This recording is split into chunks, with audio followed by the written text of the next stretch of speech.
अस्सलाम वालेकुम नाज़रीन, मैं रिजवान जाफर। सवाल है पाकिस्तान का इन 2 सालों के अंदर जो बड़े मसाइल जिसकी तरफ निशानदही वज़ीर आज़म पाकिस्तान इमरान खान कर रहे हैं और ख़ासतौर पे इन पिछले 2 दिनों के अंदर अगर हम प्रोग्रेस देखें तो उसमें एक बड़ा मसला जो है वो महंगी बिजली का भी है कि जब तक प्रोडक्शन जो है, जनरेशन जो है बिजली की वो सस्ती नहीं होगी तो उस वक्त तक जो है आगे डिस्ट्रीब्यूशन या और दूसरे जो मामला हैं वो बेहतर नहीं हो सकते।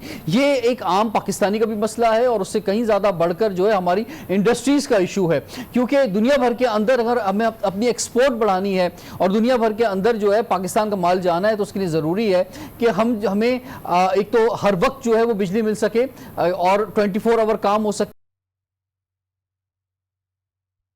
चल सके। दूसरा जो उसका टैरिफ रेट है वो कम हो। इस सिलसिले में IPP से जो बात हो रही है वो बहुत ही काबिल सताइश है और पहली बार ऐसा है कि एक बड़ा माफिया जो है उस पर जो है टारगेट किया जा रहा है। दूसरा बड़ा एक इशू जो है वो टैरिफ रेट का भी है कि टैरिफ रेट जो है वो क्या मुल्क में यकसा है, क्या पाकिस्तान भर के अंदर जो है सब एक जैसा बिल दे रहे हैं। कराची के हवाले से बात की जाती है कि यहाँ पर जो है वो बहुत महंगी बिजली है, लेकिन दिलचस्प बात यह है कि जब आज हमने लाहौर चैम्बर में और फैसलाबाद चैम्बर से बात की तो अंदाज़ा ये हुआ कि इन कंपैरिजन टू पंजाब जो है कराची में बिजली जो है सस्ती है।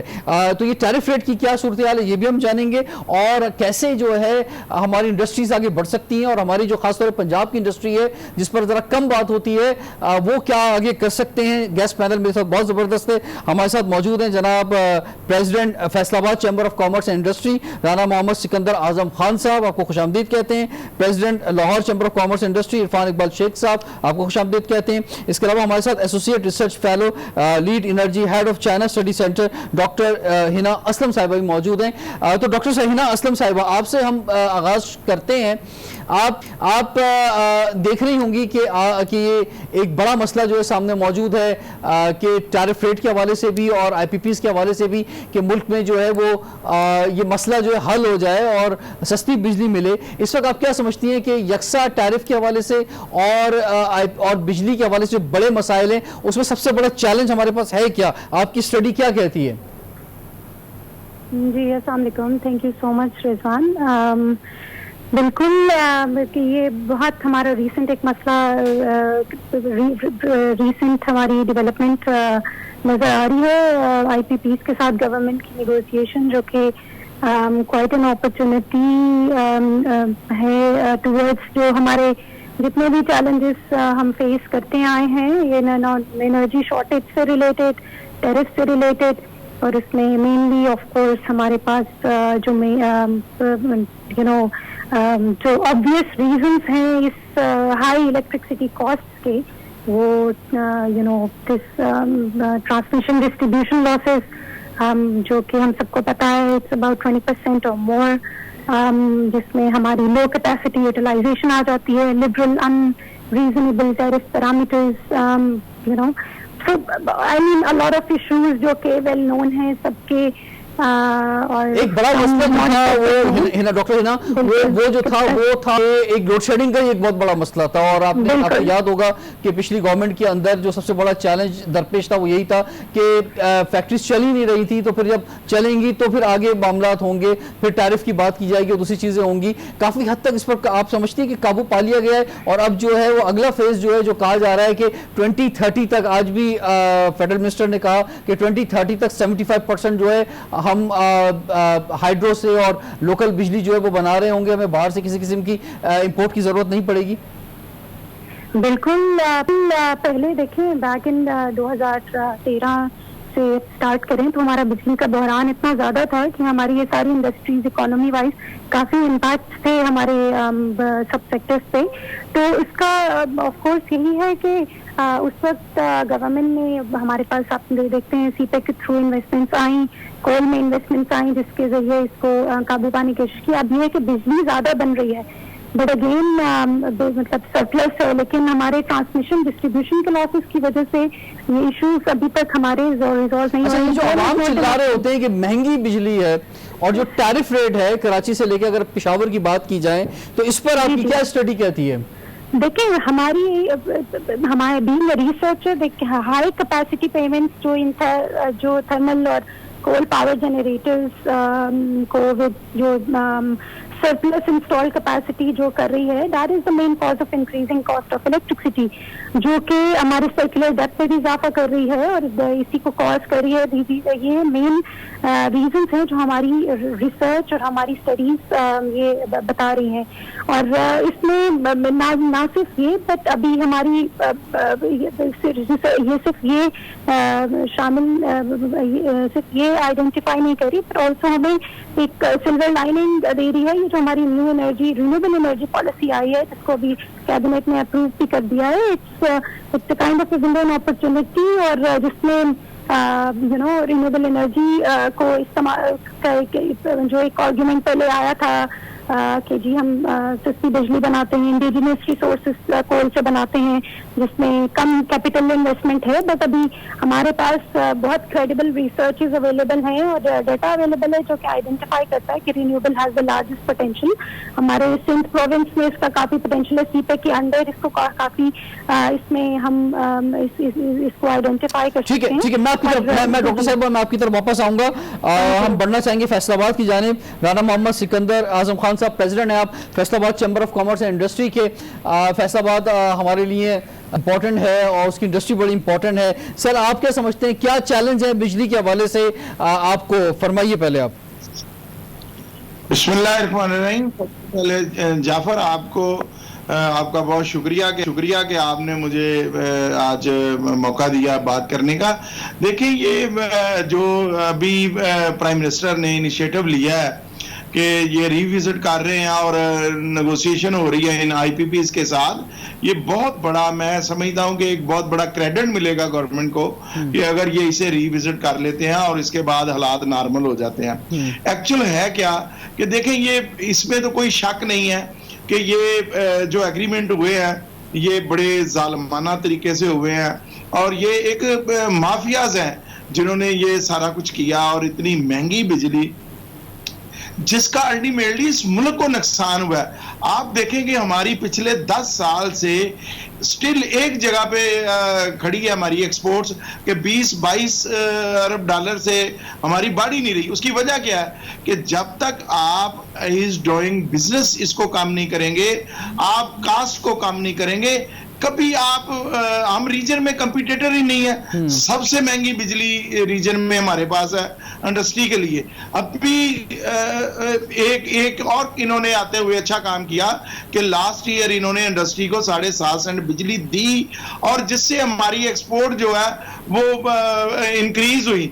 और इसके साथ अभी जून को ये 30 जून को ये खत्म हो गया और अब फिर इंडस्ट्री की डिमांड है। और खास करके फैसलाबाद के हवाले से बात करूंगा, यहाँ टेक्सटाइल इंडस्ट्री में हमारा 60% जो है हिस्सा है इसका कि हम एक्सपोर्ट में सबसे ज्यादा पाकिस्तान में टेक्सटाइल में हमारा रोल है। और इसमें हमारे यहाँ कॉटेज इंडस्ट्री है, पावरलूम इंडस्ट्री है, एम्ब्रॉयडरी है और साइजिंग है और प्रोसेसिंग इंडस्ट्री है सबसे ज्यादा। और ये इसको सर, ये टैरिफ रेट पे फरमाएं, आप क्या समझते हैं जो बिल आता है, क्या पूरे पाकिस्तान में एक टैरिफ है और क्या आपका मुतमईन है जो बिल आप तक पहुंचता है और आपकी इंडस्ट्रीज पे पहुंचता है? नहीं रिजवान, एक तो ये जो के इलेक्ट्रिक है कराची की, उसके रेट्स कम है, सिंध में रेट कम है और पंजाब में रेट ज्यादा है। आप इसका कंपैरिजन कर लें दोनों साइड के बीच।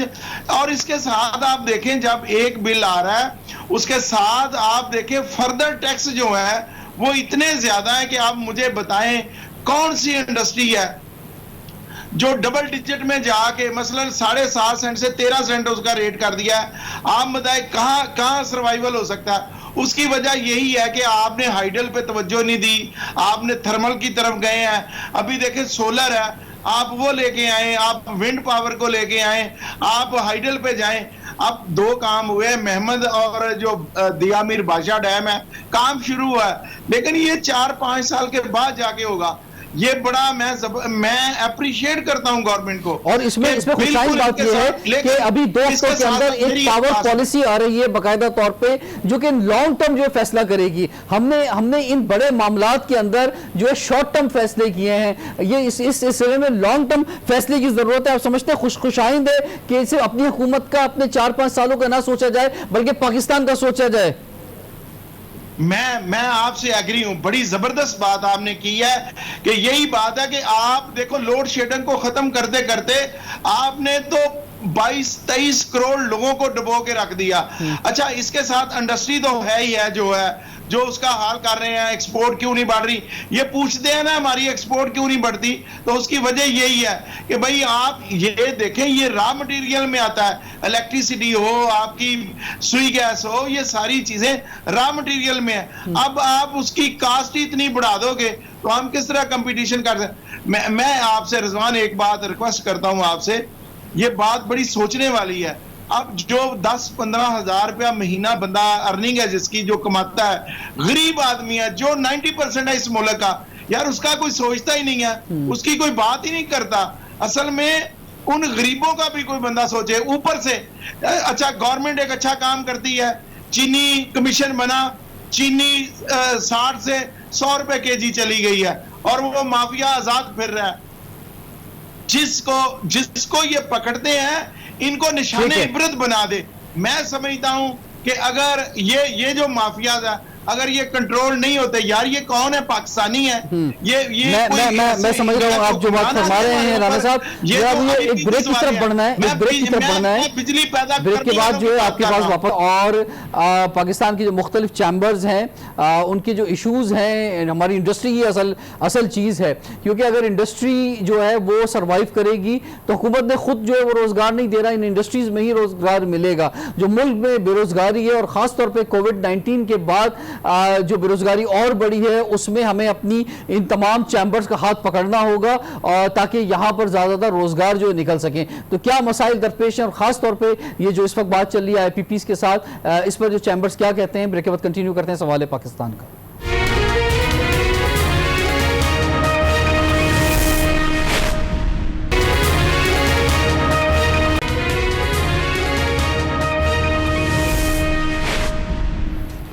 Welcome back. सवाल पाकिस्तान का नाज़रीन, अब हमें ज्वाइन किया है जनाब इरफान इकबाल शेख साहब ने, आप प्रेसिडेंट हैं Lahore chamber of commerce and industry के। इरफान इकबाल साहब, आप फरमाइए कि जो हुकूमत का ये जो अमल है कि आईपीपी से बात कर रहे हैं, एक पावर पॉलिसी जो है सामने आ रही है और टारगेट लिया जा रहा है कि 2030 तक तकरीबन 75-80% हम लोकल बिजली प्रोड्यूस कर सकें, बाहर से कुछ इंपोर्ट ना हो रहा हो, यानी हम हाइड्रो की तरफ जो है या रिन्यूएबल एनर्जी की तरफ जो बढ़ सकें। आप क्या समझते हैं हमारी इंडस्ट्री जो कि कम्पीट नहीं कर पा रही है इंटरनेशनल मार्केट में, खासतौर पर नेबर कंट्रीज से, तो क्या ये जैसे ही टैरिफ रेट कम होगा आप समझते हैं कि इसका बड़ा बेनिफिट जो है, देर पा बेनिफिट आप लोगों को मिलेगा तमाम इंडस्ट्रीज को?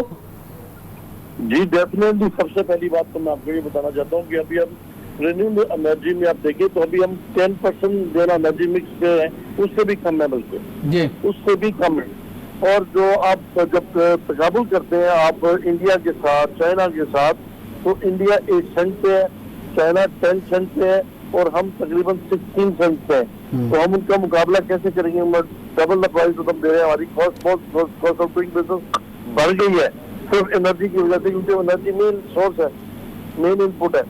तो इसको जब तक हम इसको कम नहीं करेंगे और इनको रिन्यूएबल एनर्जी मिक्स को हम बेहतर नहीं करेंगे अपने, तब तक हमारी ये प्रॉब्लम रहेगी और हम हमारे जो बिजनेसमैन है वो कम्पीट ही नहीं कर पा रहे। सच्ची बात। अच्छा सर, ये फरमाएं जो टैरिफ रेट के हवाले से जो बिल आते हैं उसमें जो हम देखते हैं, अक्सर हमने बहुत से प्रोग्राम किए हैं जिसमें जो पुराने जो एडजस्टमेंट्स हैं वो लगे होते हैं, फिर पूरे पाकिस्तान के अंदर टैरिफ रेट का जो एक इशू मौजूद है, इस पर आपकी क्या स्टडी रही है, खासतौर पर लाहौर के हवाले से अगर हम बात करें तो? देखिए, मैं लाहौर के वाले से अगर बात करूं तो पहले जब हम इसका करते हैं कंपैरिजन कराची के साथ, केई के साथ, तो हमारा और केई का 2.89 रुपीज का फर्क है पर यूनिट। आप उसमें अगर चले जाए इंडस्ट्रियल बी में चले जाएं और आप बल्क सी में चले जाएं तो उनकी आप प्राइसेस देखें तो लाहौर में 19.25 की लग रही है और वहाँ पे 16.38 रुपए पर यूनिट लग रहा है। और इसी तरह से स्टील में जब आप जाए बंगले में, उसमें भी 21 इशारिया 27 यहाँ पे लग रहा है और वहाँ पे तकरीबन 18 इशारिया 36 लग रहा है।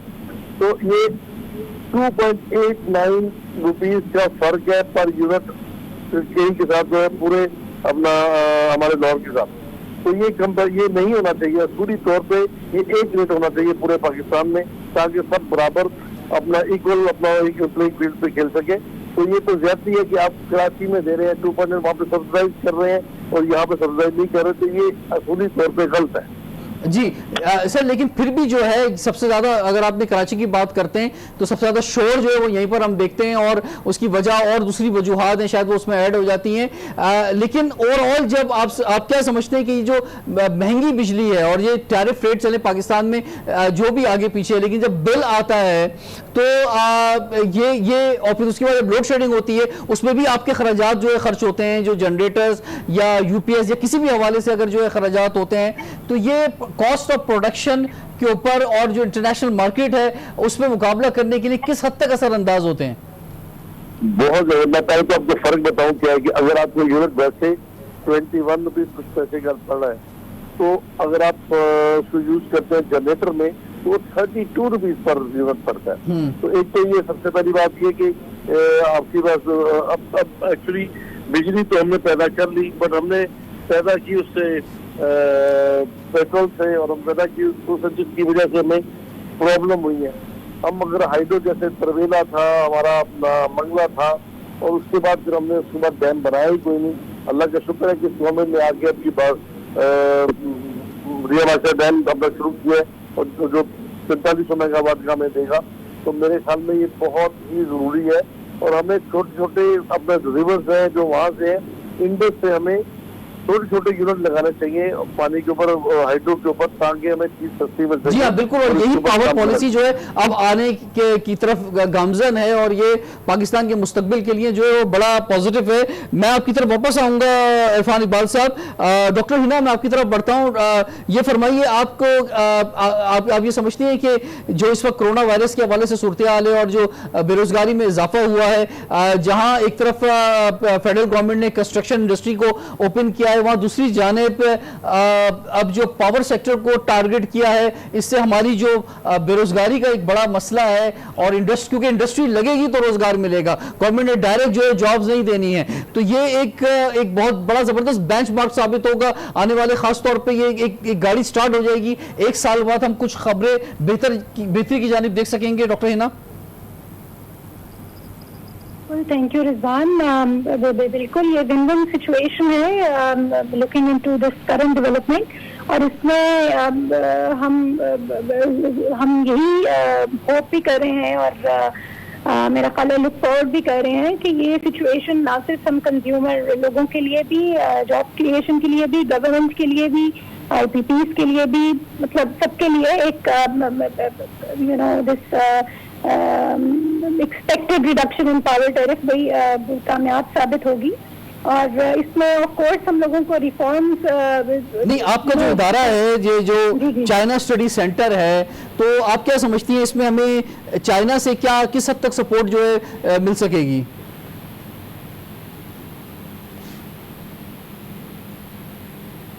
हेलो, आपको मेरी आवाज आ रही है डॉक्टर साहिबा? जी जी, अब सॉरी मेरी आवाज थोड़ी सी बीच में डिस्टर्ब हो गई जी। देखिए हमारे ये जो अभी बिल्कुल रिसेंटली जो गवर्नमेंट ने जो काम कर रहा है कैपेसिटी चार्जेस पे IPPs के, और जो बात कर रहे टू एक्सटेंड जो उनके टेन्योर हैं अपफ्रंट टैरिफ को कम करने के लिए जी, इसमें जो चाइना पाकिस्तान इकोनॉमिक कॉरिडोर के under power plants are exempted जो इस अरेंजमेंट से, तो इसमें अब ये है कि चाइना से आप यही देख सकते हैं कि आप सिंस ये प्रोजेक्ट्स एक स्पेशल अरेंजमेंट के थ्रू फाइनेंस हो रहे हैं और ये यू नो सेम कैटेगरी में फॉल नहीं कर रहे, तो हम यही देख सकते हैं कि इसके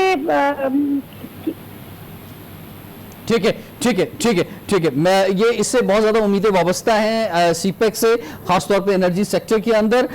फैसलाबाद की जानिब हमें बढ़ना था, लेकिन उससे पहले हमें बढ़ना होगा और उसके बाद हम फैसलाबाद जाएंगे। सवाल है पाकिस्तान का।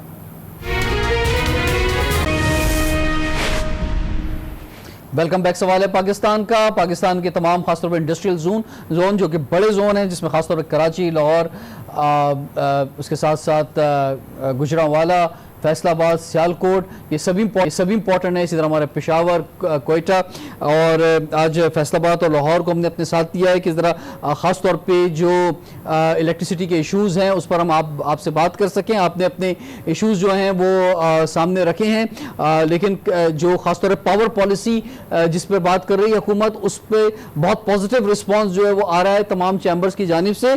मैं जानना चाहूँगा इस वक्त फैसलाबाद की जानिब, राना साहब, ये जो कोरोना वायरस का टाइम गुजरा है और उसमें यकीनी तौर पे हर एक को जो है मुश्किल हुई, अब हम जब दोबारा बैक टू द लाइफ आ गए हैं, आप क्या समझ रहे हैं कि अब हम थोड़ी सी ऊंची उड़ान उड़ने के लिए तैयार हैं? आपका जो चैम्बर है फैसलाबाद का, वो आप समझते हैं कि बेहतर अंदाज में अब जो दोबारा जिंदगी की जानिब गामजन हो गया है? जो बेरोजगारी आई थी वो बेरोजगारी अब खत्म हो जाएगी और रोजगार जो है वो बढ़ेगा, कुछ उम्मीद दे सकेंगे आप लोगों को? अच्छा, चलें जी, आप तो डिस्कनेक्ट हुए हैं, तो यही सवाल मैं प्रेसिडेंट लाहौर चैम्बर इरफान इकबाल शेख साहब आपसे करना चाहूंगा। आप क्या फरमाएंगे? मेरे ख्याल में देखिए जी, गवर्नमेंट ने जो इनिशिएटिव लिया है हम तो इसके बिल्कुल एडमायर करेंगे। और नंबर 2 बात यह है कि इससे डेफिनेटली आगे हालात बेहतर होते नजर आ रहे हैं। मुझे आप देखें, जुलाई में आपका जो टैक्स रेवेन्यू टारगेट था वो 215 बिलियन का था और आपने उसको उससे ज्यादा किया है। तो ये तो साफ शो कर रहा है कि चीजें बेहतरी की तरफ जा रही हैं और इंशाल्लाह बेहतर आएगा। जो मैं थोड़ी बात आपसे कहना चाहता था कि हम इसको कैसे कर सकते। देखिए, हमारे पंजाब में खास तौर पे 300 डेज यहाँ पे सन अवेलेबल है और यहाँ पे तकरीबन हम हमारे पास जितना भी हम अपनी बना रहे थे, एनर्जी कर रहे थे, वो सारी हम उससे ले रहे थे आपकी ऑयल से। और हमें इस वक्त चाहिए सोलर पे जितना जैसे गवर्नमेंट कर रही है। सर, ये आपको अंदाजा ही होगा, और आज भी इमरान खान साहब ने, वज़ीर आज़म पाकिस्तान ने एक इंटरव्यू में बड़ा वाज़ेह तौर पे कहा है कि सबसे बड़ा मसला जो है वो जनरेशन का है और उसमें टैरिफ रेट जो है उसको वो बढ़ा नहीं सकते। आवाम चिल्लाती है तो हुकूमत एक बड़ी सब्सिडी देती है, तो एक बड़ी मुश्किल के अंदर खुद गवर्नमेंट इस वक्त एक बहुत मुश्किल के अंदर है पावर पॉलिसी के लिहाज से।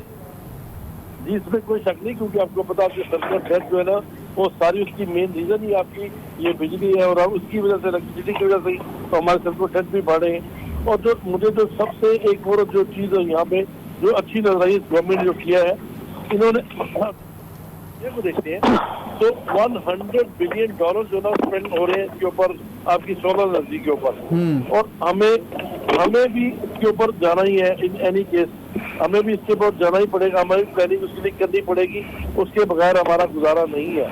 यहाँ फिर हमारे पास अगर आप देहातों में चले जाएं तो वहाँ पे हमारे बेघास है, हमारे पास मुख्तलिफ वो 2 ऑप्शन है, उनको भी हमें यूज करना चाहिए। और जो एक चीज यहाँ पे नजर आ रही है ना कि हम जितने भी इलेक्ट्रिसिटी अभी कर रहे थे, ये बराजीज को हमने अभी तक यूज नहीं किया, किनाल को अभी तक हमने यूज नहीं किया। ठीक है, आप बहुत जबरदस्त मशवरे दे रहे हैं। मैं यही तमाम एडवाइजेस लेके फैसलाबाद की तरफ जाना चाहूंगा। राना सिकंदर साहब, आप फरमाएं, ये थोड़ा सा टाइम जरूर लगेगा, लेकिन हम शायद बेहतर पोजीशन पे आ जाएंगे टैरिफ रेट के हवाले से। आप कोई मशवरा देना चाहेंगे टैरिफ रेट को बेहतर करने के लिए बिजली का, राना सिकंदर साहब? देखें, टैरिफ रेट तो आप देखें, इस पे काम करने के साथ साथ 2-3 चीजें और बड़ी अहम है कि मसलन इनको चाहिए कि ये जो इंडिपेंडेंट पावर यूनिट लगे हुए हैं, इन्हें आप RLNG इंपोर्ट करने की इजाजत दें। अच्छा, $9 पे साबका दौर में आपके एग्रीमेंट हुए थे खकान अब्बासी साहब वाले, और अभी $2 पे मिल रही है। आप भाई इसे इंडिपेंडेंट कर दें कि आप मंगवाएं, आप खुद बेचें। अच्छा, इसे नेपरा से आजाद कर दें कि जिनके पास ये है फैसलाबाद से लेके लाहौर तक हर जो इंडस्ट्री लगी हुई है, हर इंडस्ट्री के अंदर एक पावर स्टेशन लगा हुआ है। आप भी उसे कहें अपनी इलेक्ट्रिसिटी भी प्रोड्यूस करो और लोगों को भी आप सेल आउट करो, आप इर्द गिर्द के इलाकों को भी करो, और पहले थी। और इससे देखेंगे आपको गवर्नमेंट पे बर्डन कम हो जाएगा और ये जो फ्रॉड होते हैं इससे भी बच जाएंगे। अब ये जो माफियाज हैं ये हैं चंद लोग, और ये 100 के करीब होंगे, एक मिसाल है, और लूटते हैं ये पूरे मुल्क को। ये इंडस्ट्री को ये नहीं चलने देते, गरीब को जीने ये नहीं देते। अब मैं एक बात करनी चाहूंगा प्राइम मिनिस्टर साहब को, जिसको हाथ डालते हैं वो माफिया आगे से आंखें दिखाता है, और भाई इनके लिए सजाए मौत, कानून बनाओ सजाए मौत। ये माफिया इस मुल्क से तब खत्म होंगे कि आप कानून साजी करें कि जो इस मुल्क को लूटे, जो इस मुल्क के साथ खिलवाड़ करे, जो हमारी इंडस्ट्री के साथ ज्यादती करे, इनके लिए तो सजाए मौत होनी चाहिए, इससे कम सजा ही नहीं होनी चाहिए। ये यार सर, ये तमाम केसेस बनते तो हैं, अब तो आगे केस जब पेश होता है तो वो तो अदालतें जो है उनके पास अख्तियार है, वहां से फैसले आते हैं। अदालत ये मेरी बात सुनने, ये अभी जिस तरह इन्होंने लेजिस्लेशन की है इस तरह की और करें, आप देखेंगे ये पूरा मुल्क इनके पीछे खड़े हो जाएगा, पूरे मुल्क। अच्छा, मुझे ये फरमाएं, क्योंकि ये लास्ट सेशन है हमारा, कि ये जो अभी जबरदस्त इन्होंने इनिशिएटिव लिए हैं, मैं इन्हें अप्रिशिएट करता हूं प्राइम मिनिस्टर को। अभी सर ये फरमाएं कि फैसलाबाद से जो खबरें आई थी, कुछ लोग बल्कि बड़ी तादाद में लोग जो बेरोजगार हो रहे थे इस कोरोना वायरस के दौर के अंदर, क्या जैसी ही हमारी कारोबारी जिंदगी दोबारा बहाल हुआ है, बड़ी अच्छी खबरें हैं इस हवाले से, तो आप समझते हैं कि जो बेरोजगारी बढ़ी थी वो खत्म होगी, आप दोबारा से अपनी इंडस्ट्री को ज्यादा बेहतर अंदाज में चला सकेंगे? अब रिजवान भाई, बात असल में ये है कि यहाँ पे अभी ये जो इन्होंने टैरिफ रेट को छेड़ा है, उसके साथ ही क्या हुआ है कि हमारे यहाँ पे अब लोड शेडिंग ने सर उठा लिया। 1 घंटा बिजली आ रही है, 1 घंटा बिजली जा रही है। मुझे बताएं कि इंडस्ट्री की सर्वाइवल किस तरह होगी? ये है वो असल में प्रॉब्लम कि अब आपने टैरिफ तो कर लेंगे, अभी टैरिफ हुआ नहीं है, कुछ भी नहीं हुआ, वही रेट है। बल्कि मैंने आपसे रिक्वेस्ट गुजारिश की थी कि ये 30 जून को इंडस्ट्री को 7.5 सेंट बिजली मिल रही थी, 30 जून को वो खत्म होके 13 सेंट पे चली गई है। अब मुझे बताएं वो कौन सी इंडस्ट्री है 100% एक रात में उसका प्रॉफिट बढ़ जाए?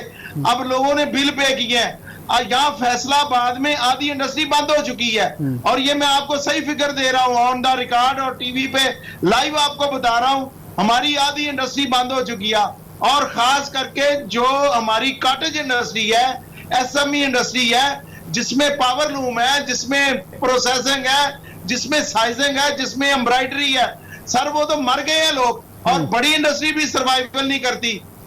मैं आपसे सीधी सी बात है, 1 रुपया यूनिट का आपने 2 रुपया फौरन कर दिए, और ये वजह है 10 साल से अगर हमारी एक्सपोर्ट स्टॉप की हुई है, ये बढ़ नहीं रही 20-22 अरब डॉलर से, ये बढ़ती क्यों नहीं है? इसीलिए कि हम रीजन में कंपीटिटर नहीं है। ठीक है डॉक्टर हिना, आपकी बात पहुंच गई। मैं वेरी क्विक, मुझे ये फरमाएं कि हमारी इंडस्ट्री किस तरह सर्वाइवल करेगी। ठीक है राणा साहब, डॉक्टर हिना मुझे फरमाएं कि ये जो टैरिफ रेट का एक बड़ा मसला है कि जो बिल हैं वो अभी लोगों को वैसे ही बहुत ज़्यादा लगते हैं, लेकिन जहाँ जहाँ वो नहीं बढ़े हैं, रेट्स नहीं बढ़े हैं, फिर बाद में जो चार्जेस लग के आते हैं कि जनाब ये 3 साल पहले के हैं, कराची में भी हम ये फेस कर चुके हैं, तो आप क्या समझती हैं कि इसमें तो लोगों के साथ बड़ी ज्यादती हो जाती है कि वो बाद में पैसे दे रहे होते हैं वक्त गुजरने के बाद? जी डॉक्टर हिना, आपको मेरी आवाज आ रही है? जी रिजवान, बिल्कुल सही कहा आपने। आई थिंक मेरे से पहले इस पैनलिस्ट ने बड़ी अच्छी बात की कि यूनिफॉर्म टैरिफ सिस्टम अगर इंट्रोड्यूस कराया जाए तो हम काफी इस तरह के प्रॉब्लम्स और इस तरह के उससे ओवरऑल हमारे एनर्जी सेक्टर को एक टोटल रिफॉर्म रीअरेंजमेंट की जरूरत है, जो कि इन सारे मसाइल को हल कर सकती है और हमें एक बेटर कंज्यूमर एंड से भी हमें तसल्ली दे सकती है कि हमारे टैरिफ कम हो, हम कम बिजली के लिए पे करें। अदरवाइज तो प्रॉब्लम्स तो देखें, इश्यूज लॉन्ग लास्ट। जी बहुत शुक्रिया डॉक्टर हिना, आपने बहुत जबरदस्त क्लोजिंग रिमार्क्स दे दिए। यही हाल है और खासतौर पर हम इंतजार कर रहे हैं कि जो पावर पॉलिसी हुकूमत पेश करेगी, उम्मीद है कि ये पाकिस्तानी मुस्तकबिल के लिए ये बहुत जबरदस्त होगी। रिजवान जाफर को इजाजत दीजिए, सवाल है पाकिस्तान का।